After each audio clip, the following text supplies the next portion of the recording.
Avant de commencer, je voudrais juste moi aussi prendre une petite minute qui sera décomptée de mon temps de parole pour remercier très chaleureusement les deux organisateurs de la manifestation, aussi bien Julie que j'ai eu le plaisir de rencontrer et Didier que j'ai le plaisir de retrouver. Voilà. Et puisqu'on arrive au terme de nos 2 jours, enfin de nos journées et demie de travail, je voudrais vraiment leur dire à quel point l'organisation a été parfaite. Et à quel point j'ai été sensible, je pense que je ne suis pas la seule, à la gentillesse de l'accueil, à votre disponibilité. Et voilà, c'est simplement merveilleux d'être là pour 2 jours pour réfléchir ensemble sur l'Union européenne en tant qu'acteur dans l'océan Indien. Alors, donc, si l'affirmation selon laquelle l'Union européenne est un acteur de sécurité aurait pu sembler un peu hors de propos au début de la construction communautaire, plus personne aujourd'hui ne met en doute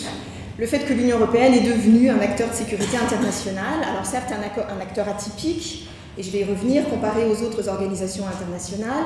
Certes, un acteur qui reste très fortement, et je vais y revenir aussi, très fortement dépendant de ses États membres, mais un acteur quand même doté d'une réelle capacité d'action. Et cette ambition de l'Union européenne en matière de sécurité, si elle est restée dans les traités assez longtemps ambiguë, se fait désormais explicite depuis l'entrée en vigueur du traité de Lisbonne, puisque le professeur Ziller l'a cité hier, l'article 3, paragraphe 5, prévoit que dans ses relations avec le reste du monde, l'Union contribue, entre autres choses, à la paix, à la sécurité et au développement durable de la planète.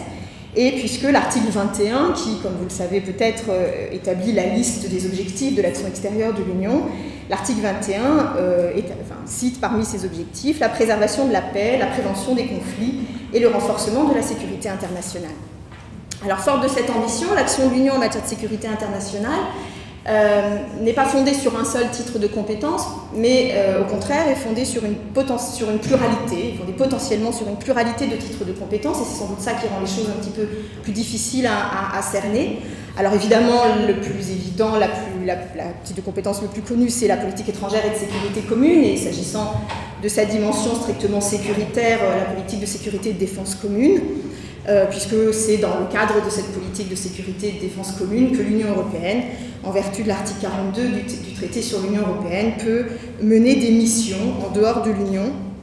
en s'appuyant sur des moyens civils et militaires, missions qui visent à assurer le maintien de la paix, la prévention des conflits, le renforcement de la sécurité internationale. Il ressort donc de l'ensemble des dispositions de la paix, je vais passer très vite, il y aurait beaucoup de choses à dire, mais je vais passer assez vite, il ressort de l'ensemble des dispositions relatives à la paix, que la sécurité dont l'Union peut s'occuper au titre de cette politique, c'est d'abord et avant tout une sécurité externe, une sécurité internationale, ce que le juge a d'ailleurs confirmé, le juge de l'Union a d'ailleurs confirmé dans le fameux arrêt dit des mesures restrictives en juillet 2012, dans lequel il a confirmé que la politique étrangère et de sécurité commune visait principalement la sécurité internationale. Au-delà de la PESC, qui est le titre de compétence évident, l'action de l'Union en matière de sécurité peut relever d'autres types de compétences externes, et je me limiterai uniquement au type de compétences externes. Compte tenu des liens assez étroits entre paix, sécurité et développement, les instruments de coopération au développement peuvent être également mobilisés. Alors, soit sur le fondement de la politique de l'Union européenne en la matière, c'est les articles 208 à 211, et à cet égard, d'ailleurs, la Cour de justice a toujours, dans sa jurisprudence traditionnelle sur le champ d'application de la politique, sur le champ d'application des dispositions des traités, la Cour a toujours défendu une conception qu'on a pu qualifier de dynamique et d'évolutive de la politique de coopération au développement depuis la jurisprudence Inde jusqu'à la jurisprudence philippine. Et dans 2 affaires, l'une en 2007 et l'autre en 2008, la Cour a admis, en 2007 implicitement, en 2008 explicitement, l'arrêt de 2008, c'est celui qui est peut-être le plus connu des deux, c'est l'arrêt sur les armes légères et de petit calibre. La Cour a admis que la politique de coopération au développement pouvait poursuivre des objectifs sécuritaires. Donc, je l'ai dit, la coopération au développement, soit sur le fondement spécifique de la politique de l'Union dans ce domaine, soit plus largement sur le fondement de sa politique associative, l'article 217,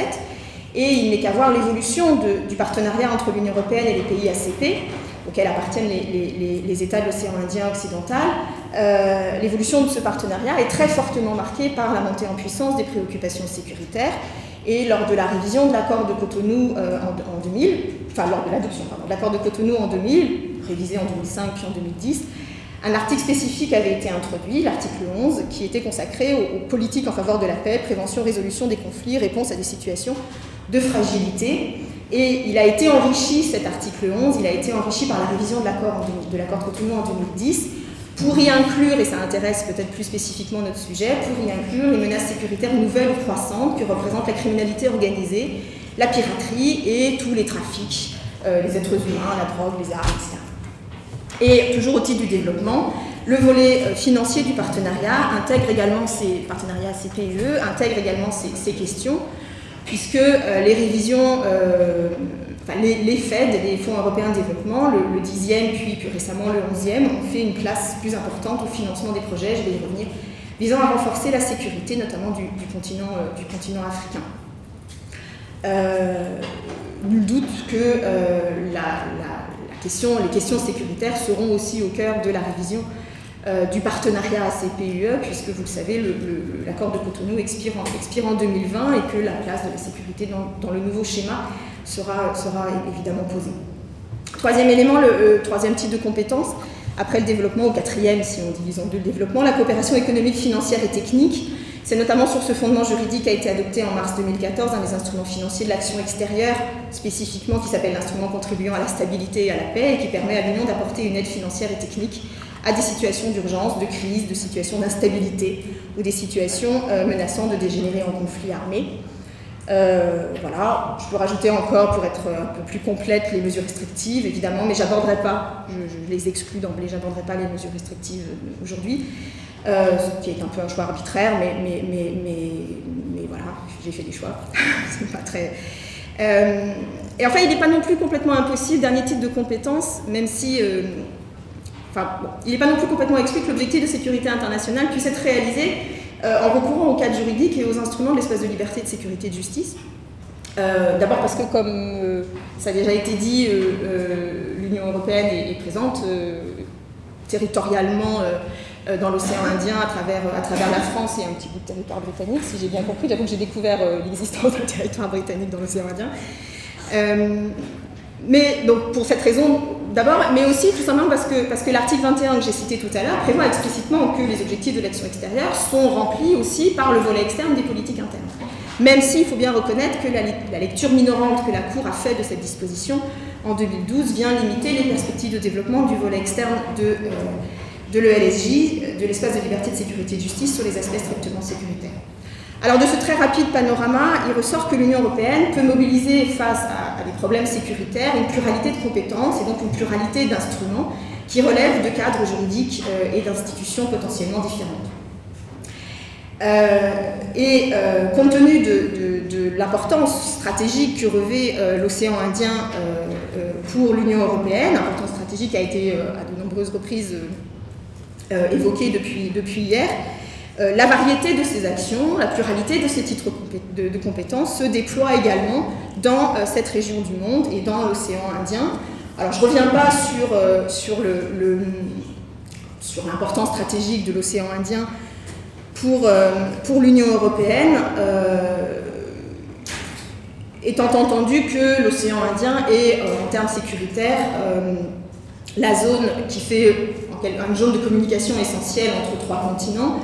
l'Europe, l'Afrique et l'Asie, et que dans un contexte de mondialisation des échanges, c'est par l'océan Indien que circule plus du quart du trafic maritime mondial, plus des 2/3 du trafic pétrolier, et que 75% des exportations de l'Union passent par l'océan Indien. C'est dire si la sécurité des approvisionnements le long des routes maritimes qui traversent l'océan Indien est d'une importance capitale pour l'Union, et que dès lors l'enjeu de sécurité principal dans l'océan Indien demeure, et c'est là-dessus que je me focaliserai, un enjeu de sécurité maritime, ce qui inclut évidemment la lutte contre la piraterie maritime, mais qui est aussi beaucoup plus large que la lutte contre la piraterie maritime. Ça inclut le contrôle et la sécurité des pêches, ça inclut la lutte contre la contrebande et la lutte contre les trafics, et évidemment aussi la sécurité des transports. Et enfin, il ne faut pas oublier, dans ces éléments, il ne faut pas oublier que la zone de l'océan Indien est une zone de grande instabilité, notamment en Afrique de l'Est. Tout le monde a à l'esprit évidemment la crise que traverse la Somalie depuis bientôt 30 ans et qui a eu des conséquences, a profondément déstabilisé la région. Tous ces éléments expliquent que la sécurité de l'océan Indien a depuis environ une dizaine d'années suscité un intérêt croissant de la part de la communauté internationale et de la part de l'Union européenne, et que ces éléments ont incité l'Union européenne à déployer quasiment toute la palette de ses instruments d'action extérieure au titre de ces différentes politiques, et c'est même une des rares régions du monde dans lesquelles l'action de l'Union est aussi diversifiée et dans lesquelles il y a là peut-être une spécificité, je ne sais pas si c'est un modèle, mais en tout cas une spécificité de l'action de l'Union par rapport aux autres organisations internationales susceptibles d'être potentiellement impliquées. À cet égard, d'ailleurs, je ne sais pas si on peut dire que l'Union est une puissance, un modèle de puissance ou une puissance modèle. Je ne suis pas très à l'aise avec ces notions qui, je trouve, sont difficiles à appréhender d'un point de vue juridique. Et il me semble en revanche qu'on peut peut-être essayer pour présenter les choses de manière un peu dynamique, on peut essayer de renverser un peu l'analyse. Et au lieu de se demander ce que l'Union européenne peut apporter en termes de sécurité pour la zone de l'océan Indien, essayer de voir les choses d'un point de vue un peu plus dialectique et peut-être de s'interroger aussi ce que l'océan Indien, ou en tout cas ce que l'action de l'Union européenne dans l'océan Indien a pu révéler de l'Union européenne en tant qu'acteur de sécurité. Et il me semble que l'océan Indien, par la spécificité des problèmes et par la globalité des problèmes sécuritaires qu'il pose, et qu'il a posé et continue de poser, l'océan Indien constitue plutôt une sorte de laboratoire pour l'affirmation de l'Union en tant qu'acteur de sécurité internationale, notamment de sécurité maritime. Et notamment dans la mesure où c'est dans cette zone que l'Union européenne, en matière de sécurité j'entends, que c'est dans cette zone que l'Union européenne a expérimenté, avec un succès relatif et en soulevant parfois des problèmes juridiques spécifiques, à expérimenter des instruments juridiques nouveaux, à poser des problèmes juridiques nouveaux. Ça a été le cas, notamment lorsqu'elle a mobilisé, ce sera mon premier point sur lequel je serai rapide, j'espère, dans lequel elle a mobilisé les instruments au titre de la politique étrangère et de sécurité commune. Je pense que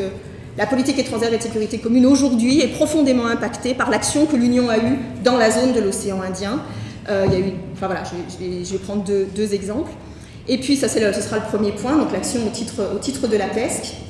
Et puis, également, toujours dans l'idée que l'océan Indien constitue, pour l'action de l'Union en tant qu'acteur de sécurité, un laboratoire. Je pense que c'est clairement le lieu dans lequel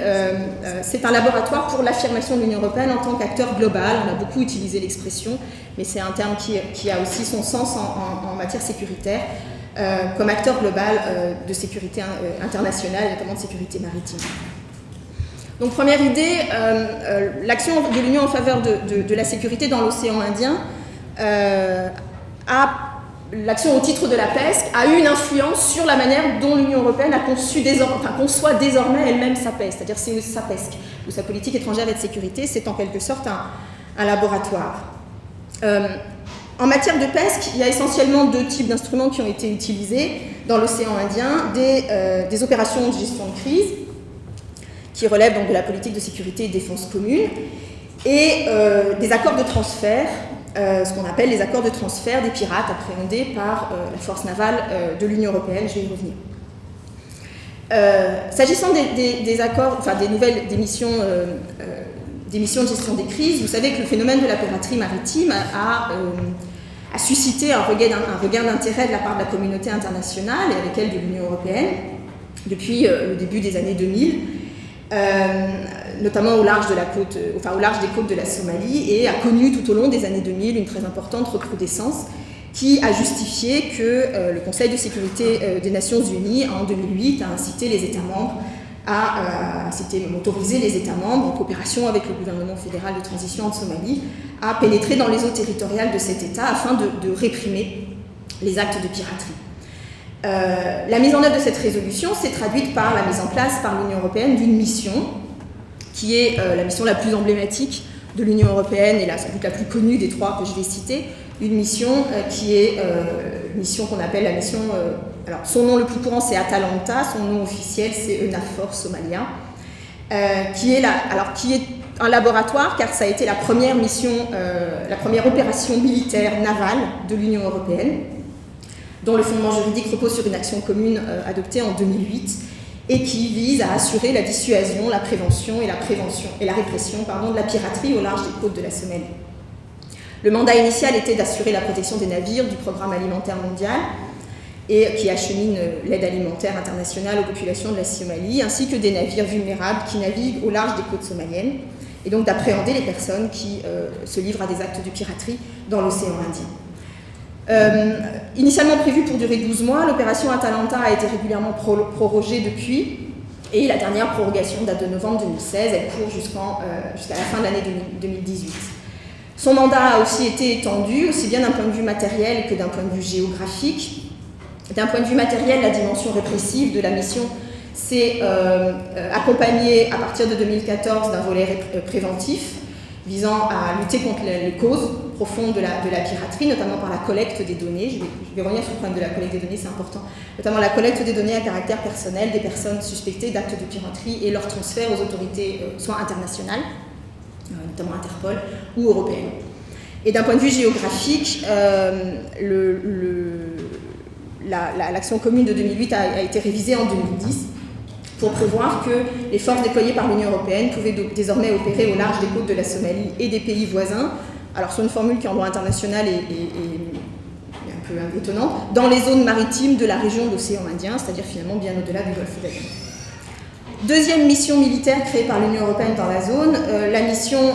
EUTM Somalia, qui est le prolongement de la mission précédente et qui vise à contribuer à la formation des forces de sécurité somaliennes.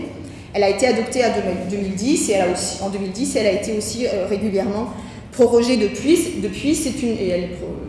jusqu'en 2018 également. Et c'est une mission de formation des militaires somaliens pour qu'ils acquièrent un peu d'autonomie dans la sécurisation de la Somalie si c'est possible. Alors c'est une mission qui n'est pas inintéressante d'un point de vue technique. Bon, c'est un peu technique, mais là encore c'est un laboratoire, toujours dans mon idée de laboratoire, le fil est parfois un peu ténu. Il s'agit d'une mission qui techniquement en fait est une mission militaire, avec tout ce que ça peut avoir d'incidence en termes de fonctionnement, notamment en termes de financement, alors même qu'en réalité et en pratique c'est une mission civile, puisqu'il s'agit en fait c'est une mission de formation et que la plupart des missions de l'Union européenne les missions de formation sont la plupart du temps des missions civiles. Là c'est une mission militaire, ce qui est un choix politique de la part des États mais qui n'est pas tout à fait idéal. Et enfin, dernière mission, la mission qui a été complétée donc cette mission de formation a été complétée, elle, par une mission civile, qui là encore a été un laboratoire, qui là, pour le coup, n'a pas très bien fonctionné, alors que Atalanta a plutôt bien marché. C'est ECAP Nestor, qui a été lancé en 2012,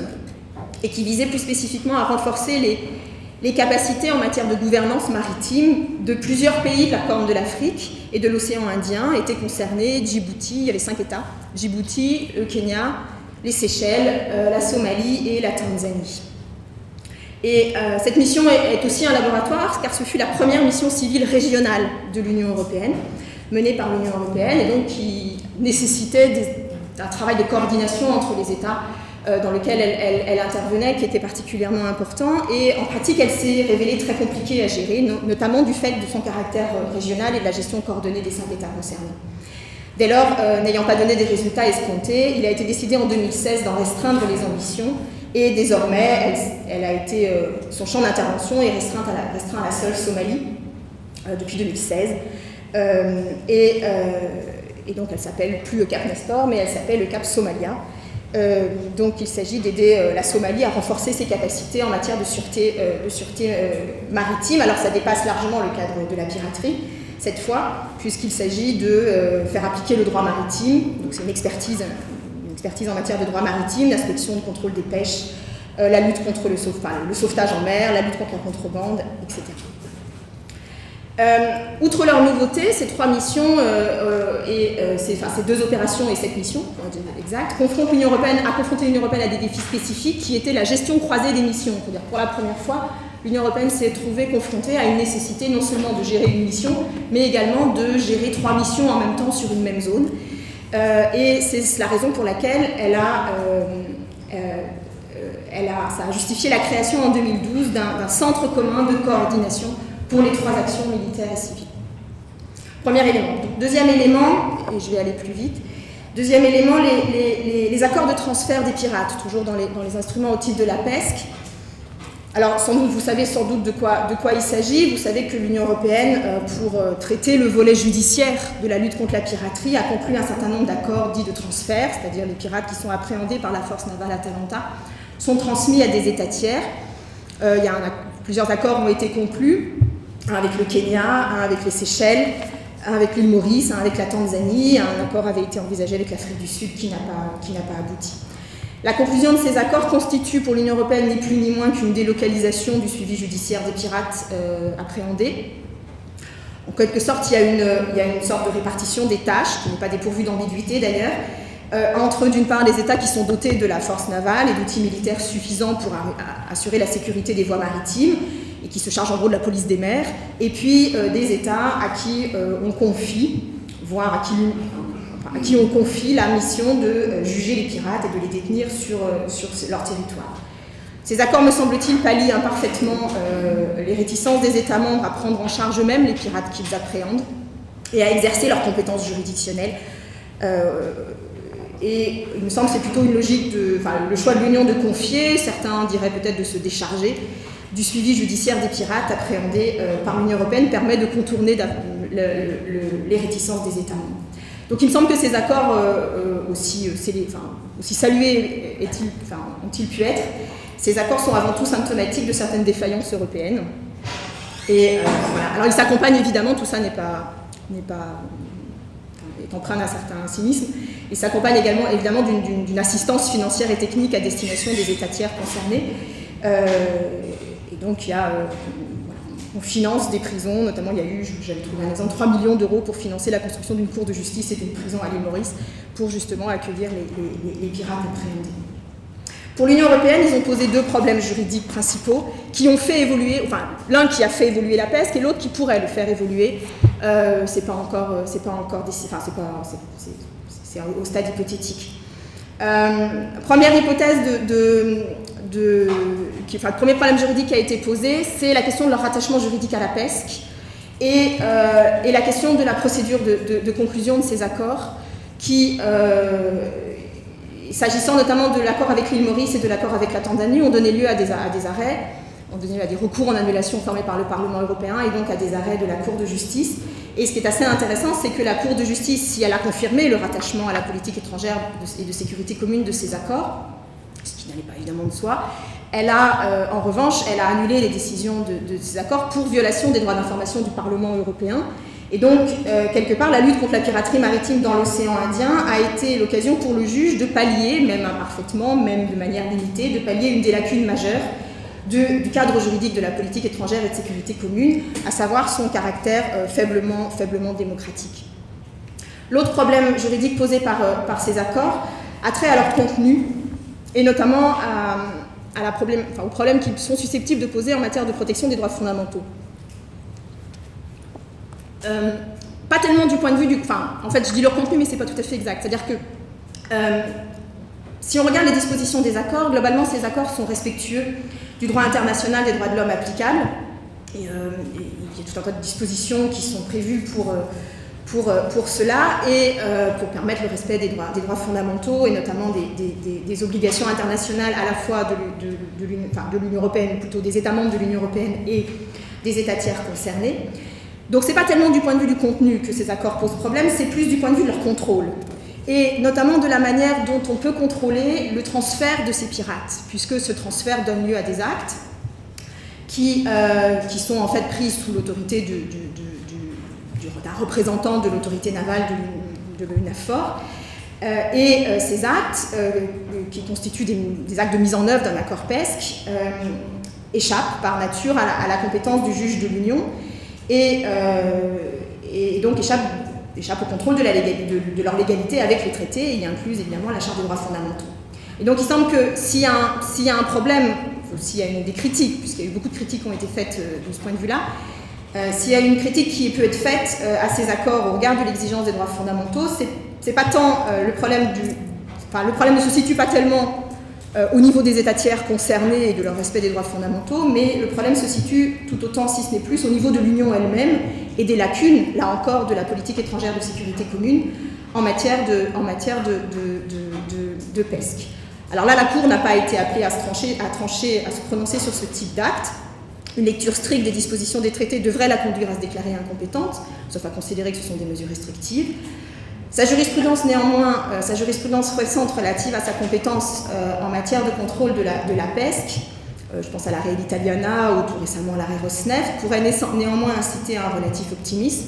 puisque cette jurisprudence témoigne de la volonté de la Cour de repousser autant que possible les limites de son incompétence en matière de pesque et donc de faire prévaloir l'union de droit sur une interprétation stricte des dispositions du traité. Quoi qu'il en soit, l'action de l'Union en matière de lutte contre la piraterie maritime a permis à celle-ci de faire face à des défis nouveaux pour le développement de sa politique étrangère et à mettre en lumière les carences de l'Union en tant qu'acteur de sécurité, tant d'un point de vue démocratique au regard du contrôle juridictionnel des actes. Deuxième point, et là je serai beaucoup plus rapide parce que je crois que j'ai épuisé mon temps, quasiment. Enfin, il me reste 5 minutes, je crois. Deuxième point, l'océan Indien a constitué ou constitue en quelque sorte un laboratoire pour l'affirmation de l'Union en tant qu'acteur global de sécurité maritime. On l'a dit, l'Union européenne est un acteur un peu singulier des relations internationales dans la mesure où elle est, et c'est sans doute la seule organisation internationale à pouvoir le faire, elle est ce qu'on appelle un acteur global. C'est-à-dire qu'elle est un acteur qui peut potentiellement, qui dispose d'une palette instrumentale quasiment à l'égal de celle d'un État, dans la mesure où elle peut, dans ses relations extérieures, mobiliser aussi bien ses instruments diplomatiques, politiques, unilatéraux, conventionnels, militaires, civils, etc. Et donc, si elle est formellement très vaste, son action n'est d'un point de vue matériel limitée que par un principe d'attribution des compétences. Et donc, la spécificité de l'Union sur la scène internationale consiste en ce qu'elle aspire à acquérir sur le plan international une existence propre sous les traits d'un État, et l'expression n'est pas de moi, hein, elle est d'une de mes collègues, sans pour autant revendiquer les traits étatiques d'un point de vue interne. Et c'est sans doute là aussi une des contradictions permanentes dans lesquelles se débat l'Union européenne en matière d'action extérieure. Alors, cette logique d'approche globale se traduit par plusieurs types d'instruments. On a affaire à une mosaïque d'instruments en dehors de ceux de la pesque. Les instruments stratégiques, notamment la stratégie de sécurité maritime qui a été adoptée en 2014 et pour lequel d'ailleurs, alors qui dépasse largement le cadre de l'océan Indien, mais dans les documents préparatoires à cette stratégie, on s'aperçoit que l'action de l'Union européenne dans l'océan Indien a constitué une référence pour l'élaboration de cette stratégie maritime qui dépasse donc, le cadre de l'océan Indien. Donc, premier type d'instrument, instrument politique ou diplomatique, ou en tout cas instrument général, la stratégie. Mobilisation également d'un grand nombre d'instruments relatifs à l'action extérieure, notamment les instruments d'aide financière et d'assistance financière et technique. Et ce qui est assez intéressant, c'est que de ce point de vue, le développement et l'action de l'Union sur l'utilisation de ces instruments se focalise sur le développement et le partage des connaissances et donc sur la collecte, la transmission des informations sur les pratiques illicites dans la zone, qui est considérée, la question de la circulation de l'information est considérée à juste titre comme un préalable à toute action sécuritaire efficace. Et c'est ce qu'on retrouve dans tous les programmes, dans un certain nombre de programmes. Alors, il y a eu le programme Marsic, il y a le programme Primario, il y a le programme MAS, il y a toute une série de programmes de l'Union européenne dans la zone qui vise à la sécurisation sécurisation de l'océan Indien. Et tous ces programmes, en fait, visent à promouvoir, à encourager la circulation de l'information entre les États concernés et également entre les organisations internationales concernées, puisque l'action de l'Union ne se limite pas à soutenir ponctuellement des actions dans des États, mais soutient également, que ce soit au titre de l'instrument de sécurité et de paix ou au titre du Fonds européen de développement, soutient également les organisations internationales concernées, que ce soit la communauté d'Afrique de l'Est, le COMESA, le marché commun de l'Afrique orientale et australe, et la communauté de l'océan Indien. Tout ça, donc on a affaire à une mosaïque d'instruments qui relève de l'ensemble des compétences de l'Union européenne en matière externe, et ce qui rend d'autant plus nécessaire, et j'en termine par là, ce qui rend d'autant plus nécessaire la cohérence ou la mise en cohérence de l'ensemble de l'action de l'Union européenne, puisque l'efficacité de l'action de l'Union dépend étroitement de sa capacité à assurer la cohérence de ses instruments d'action extérieure. Cette exigence ou cette mise en cohérence n'est pas seulement une nécessité politique, c'est aussi elle est également prescrite par les traités. Et elle doit se faire, à mon sens, à deux niveaux. Elle doit se faire d'abord du point de vue du fond. L'action de l'Union en matière de sécurité maritime dans l'océan Indien doit être cohérente avec le cadre commun de l'action extérieure, tel qu'il est défini par le traité de Lisbonne. Et notamment, elle doit être mise au service de la promotion des valeurs et des principes qui la fondent, notamment le respect des droits de l'homme et la démocratie, le respect du droit international et la promotion du multilatéralisme.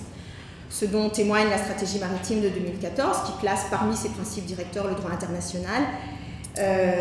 notamment la Convention des Nations Unies sur le droit de la mer et le multilatéralisme maritime. Ce dont témoigne également la conditionnalité politique qui accompagne systématiquement les aides qui sont mises en place dans les programmes d'aide financés dans le cadre du FED. Ce dont témoignent également les clauses dites de conditionnalité sécuritaire, lutte contre le terrorisme, contre les armes de destruction massive, qui figurent dans les accords externes, notamment dans l'accord de Cotonou, et qui devraient être renforcées dans le cadre du futur schéma, on ne sait pas encore si ce sera un accord, mais du futur schéma qui régira le partenariat ACP. Et enfin, donc, mise en cohérence du point de vue du contenu avec les principes et les valeurs, mise en cohérence de l'action, mise en cohérence des acteurs, ce qui requiert non seulement la coordination horizontale entre les institutions et les organes au sein de l'Union européenne qui interviennent dans la zone, que ce soit les différentes missions, le représentant spécial pour la Corne de l'Afrique, les délégations de l'Union européenne, enfin voilà, tous ces acteurs. Et peut-être que c'est justement là un des risques, c'est-à-dire qu'il y a une multiplication, un foisonnement des acteurs impliqués et qui du coup rend d'autant plus difficile et d'autant plus délicat la cohérence de l'action de l'Union dans ce domaine. Et enfin, toujours dans la mise en cohérence du point de vue des acteurs, la complémentarité verticale, et c'est là sans doute un des enjeux majeurs, la complémentarité verticale entre l'action de l'Union et celle menée par ses États membres. Et c'est sans doute là l'une des difficultés principales, c'est la dépendance de l'action de l'Union en matière la dépendance de l'Union européenne en matière de sécurité à l'égard de ses États membres, et du fait que malgré l'ampleur de toute sa capacité d'action, malgré tous les outils, elle peine à s'affirmer comme un acteur sécuritaire pleinement efficace. Et donc c'est dans la réalisation de cette exigence de cohérence que réside le plus grand défi qui se pose à l'Union européenne, et pour lequel les questions sécuritaires de l'océan Indien constituent un terrain d'expérimentation tout à fait emblématique. Je vous remercie.